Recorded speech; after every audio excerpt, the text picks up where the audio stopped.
I'll cover what is LLaMA, and we'll talk about how the LLaMA model is transforming our world as it is, and talk about the past, present, and future. So let's talk a little bit more about what is LLaMA.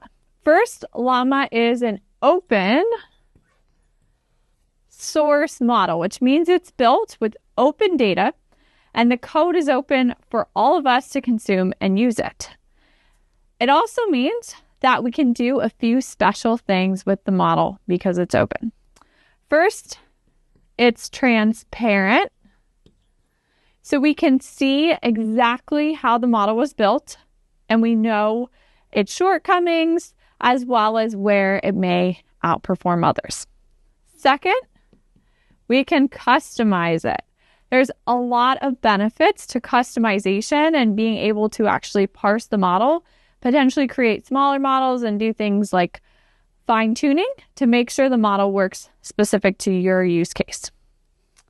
Third is accuracy. We can have more accurate models with smaller size, which means less cost and less time to build. So, how overall does LLaMA differentiate from other models on the market? Well, the biggest thing is it's much smaller than some of the proprietary models on the market. Again, this means less money, less time, which can be huge benefits to you as you use and consume it. Second, related to customization, you can build models specific to your domain and your use cases, right? So you're not using a general purpose model that answers everything. You're able to take that model and make it specific to you. All right, now let's talk about the history of LLaMA. So the first version of LLaMA came out in February of 2023. And what LLaMA does is it's trained on words and sequences of words, and it takes the previous word and tries to predict what the next word is. And the first version of LLaMA ranged from 7 billion parameter model up to a 65 billion parameter model. So much smaller than other models that were released on the market at that time. And really the first of its kind for the small model market. Next, we had version 2 of the model come out in July of 2023. And this included some performance updates. And we focused in here, LLaMA did, on the 7 billion model and going up to a 70 billion parameter model.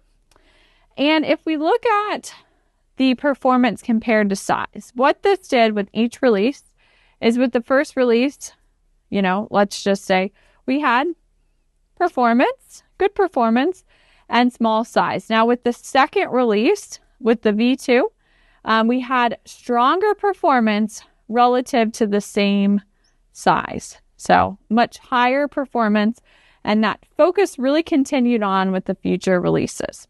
So we had a code LLaMA release in August of 23, and these were code models specifically, so more domain-specific models than the prior models released, and one of them focused on Python. So very helpful for developers out there that want to use open source models for code development. Next, we had LLaMA 3. LLaMA 3 was long awaited and came about in April of 2024, earlier this year. And with the LLaMA 3 model, very exciting, again, focused on the same range of models from 7 billion to 70 billion and a few other sizes in between. But again, LLaMA was focused on increasing that performance relative to the same size. And we see that trend continue all the way into the most recent release in July of 2024 with LLaMA version 3.1. And there's many exciting features of the LLaMA 3.1 release. The first is this model is multilingual, which is very exciting. So we had some training data before that used previous languages, but this model has heavily focused on having the latest multilingual capabilities and can fully converse in many different languages. Second is the context window. The context window is the amount of data that is output of the model relative to the number of tokens. So what this means is that now LLaMA can produce more text for a single run of the model. And this is exciting because you have more ability to run the model in different places, but it also introduces some security risks.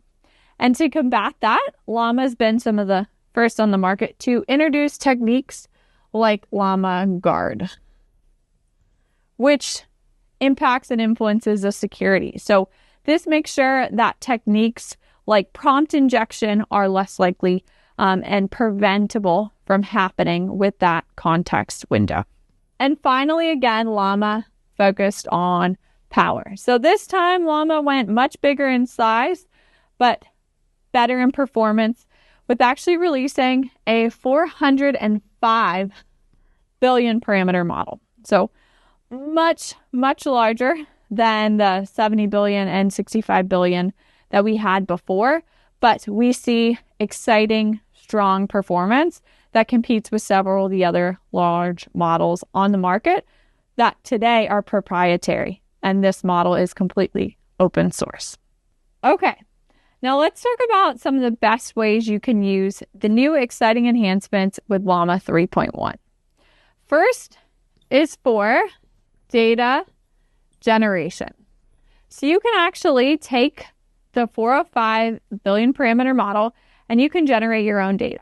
This is particularly interesting to data scientists and data engineers that may have spent days or weeks sometimes getting access to the data you need to build a model. Well, now you can use synthetic data generation to generate the data in just a matter of minutes, which is huge productivity enhancement. Next, we have knowledge distillation. So we can take that model and break it down and also find more specific domain applicable use cases. And then finally, we can use the model as an LLM judge. So we can look at several different LLMs and use LLaMA to evaluate which model is best for our given use case. Today we covered what is LLaMA, we covered the past, we covered the present, we covered the most common use cases, but let's think about what is the future of LLaMA? What are you most excited to see in the next LLaMA